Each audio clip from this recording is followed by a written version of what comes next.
जळगाव येथे आयोजित एका कार्यक्रमादरम्यान शिवसेना शिंदे गट नेते आणि पालकमंत्री गुलाबराव पाटील यांनी आपल्या खास शैलीमध्ये भाजपला मिश्किल टोला लगावला। सहकार क्षेत्रातील जुन्या आणि नव्या बदलांवर बोलताना त्यांनी पूर्वी सहकारात सर्वच माणसे साधी भोळी होती, पण मी भोळा नाही। जर मी भोळा राहिलो असतो तर भाजपवाल्यांनी मला खाऊन टाकलं असतं, असं विधान केलं।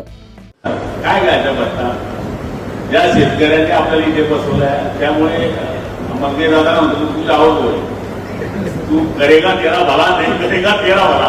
म्हणजे सांगायचा अर्थ असं फक्त शेतकऱ्यांना वाचवा म्हणून आम्ही विश्वास तुमच्यावर टाकलेला आहे, नाहीतर मग मागचे बरे होते अशी मजेची वेळ येऊ नये।